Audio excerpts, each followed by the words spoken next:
Bonjour à tous, bienvenue pour la 4e fois à la Geek Academy.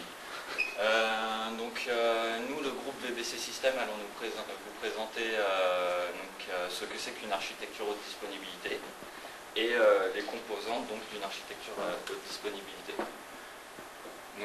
La présentation va se passer de la manière suivante. En fait, on va commencer par vous expliquer en gros ce que c'est qu'une architecture haute disponibilité, puisque c'est le sujet principal. Ensuite, en vous décrivant et en vous expliquant quelles sont ses composantes, donc ça va commencer par la virtualisation, qui est de plus en plus présente au sein des architectures haute disponibilité, suivi de la technologie de cache, bien sûr du monitoring, puisqu'il faut surveiller tout ça, de ce que c'est que le load balancing et à la fin du clustering. Donc je vais laisser commencer Riton avec l'architecture haute disponibilité.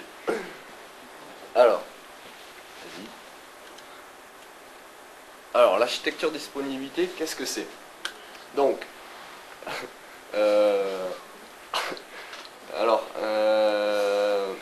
l'architecture en disponibilité, ça permet de faire de la redondance. Alors, la redondance, qu'est-ce que c'est?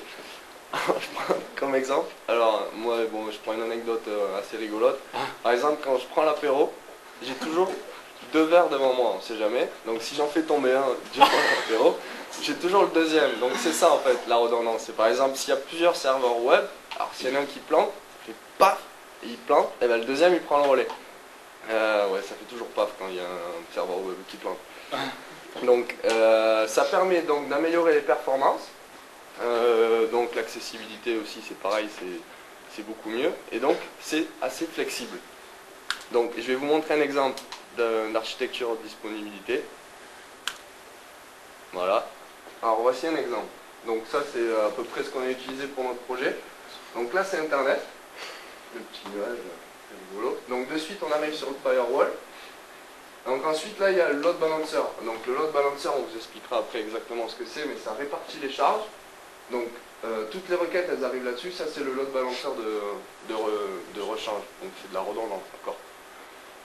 Comme un apéro, c'est pareil. Et ensuite, donc, le load balancer il répartit les requêtes, entre les serveurs web. Donc là, on en a mis 4, mais on peut en mettre 2, 3, 4, 5, ça dépend du site, s'il est gros ou pas. Et donc ça, c'est la base de données, pareil. Il y en a 2, comme ça, si jamais il y en a une qui plante, paf, il y en a une deuxième qui prend le relais. Donc cette architecture, c'est surtout fait pour les gros sites.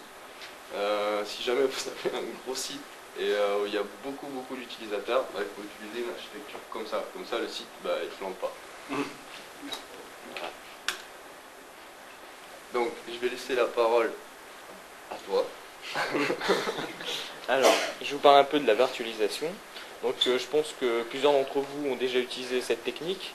Donc, en fait, c'est pas une technique, mais un ensemble de techniques, à la fois matérielles et logicielles, donc, qui permettent de faire tourner plusieurs systèmes d'exploitation sur une seule machine physique.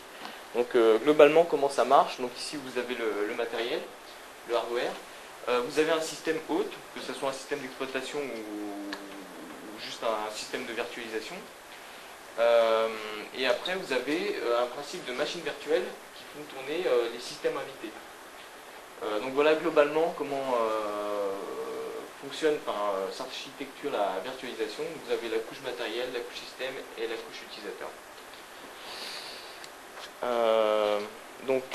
Pourquoi on utilise la virtualisation? Tout simplement parce que c'est une technique qui permet de déployer facilement des systèmes au sein d'une machine physique. Donc ça facilite les développements, les installations, sans casser le système hôte. Puis ça permet aussi une utilisation optimale des ressources dans un parc de machines. Donc typiquement aujourd'hui la virtualisation elle est beaucoup utilisée en entreprise parce que ça permet de réduire les coûts. Donc au lieu d'avoir une multitude de serveurs, vous en avez un seul gros serveur avec beaucoup de mémoire qui fait tourner plusieurs systèmes d'exploitation. Voilà. Bon, alors je vais vous expliquer les fonctions en fait de la virtualisation. Alors pour la machine virtuelle, ses fonctions principales en fait, c'est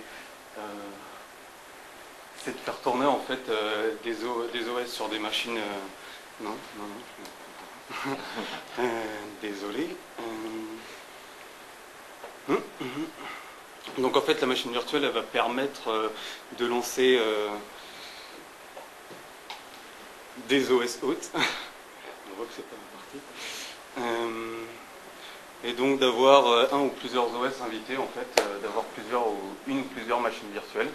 Donc elle émule principalement les matériaux, que ce soit périphérique, réseau ou tout ce qui est processeur, RAM, tout ça c'est virtualisé en fait.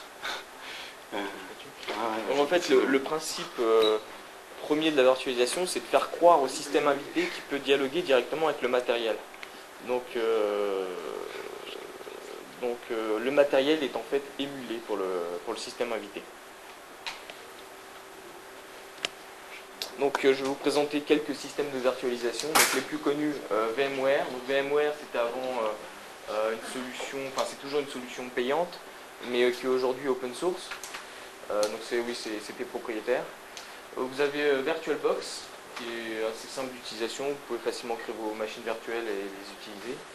VirtualPC, donc c'est de Microsoft. Et QVMU qui est libre, qui tourne sous Unix, qui est intégré directement au noyau. Donc vous pouvez lancer vos machines virtuelles directement sans avoir rien à installer, ou presque. Donc Aurel va vous parler du cache. Bon, voilà. On va parler de quelque chose qui me concerne. Alors, qu'est-ce que le cache? Vous avez des idées sur qu'est-ce qu'un cache, à quoi il sert? Non? Personne? Oui, j'avoue que c'est un peu... Oui, donc le cache, en fait, ça permet, en fait, c'est une technologie qui a été mise en œuvre, je crois, vers les années 80, en fait, qui permet de stocker, en fait, les données les plus utilisées. Alors, on a plusieurs types de cache. Bon, là, on n'en parle pas parce que ça ne nous regarde pas, parce que nous, on s'intéresse juste au cache qui permet d'avoir une architecture haute disponibilité. Mais les premiers caches, en fait, étaient mis en place sur les processeurs, ou juste à côté des processeurs pour permettre une réaction des calculs plus rapidement. En fait, tous les calculs qui sont, toutes les valeurs, les variables qui sont utilisées par le processeur et qui sont assez redondantes, ils les mettaient dans ce cache-là pour pouvoir avoir des résultats plus rapides, en fait, des temps d'accès plus rapides. Donc là, ça c'était un petit historique. Les types de cache que nous on utilise au sein d'une architecture haute disponibilité, ils ont deux fonctionnements distincts. Donc tout d'abord, on a les caches qu'on implémente sur les périphériques réseau. Donc, je n'ai pas les périphériques, moi.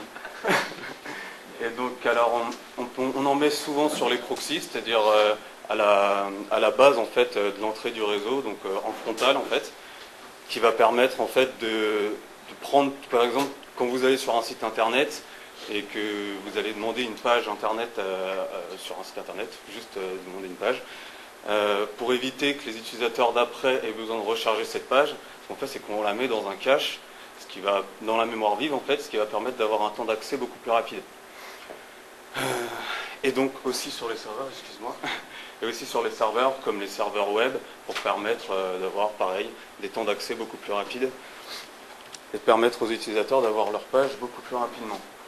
On a un autre système de cache, en fait c'est pas tout à fait un cache, en fait ça va précompiler le code PHP, c'est-à-dire que votre code PHP il fait une certaine taille, tout ce code-là il va être précompilé en fait, donc il va être diminué au niveau de la taille, ce qui va permettre pour les utilisateurs d'avoir des temps d'accès beaucoup plus rapides.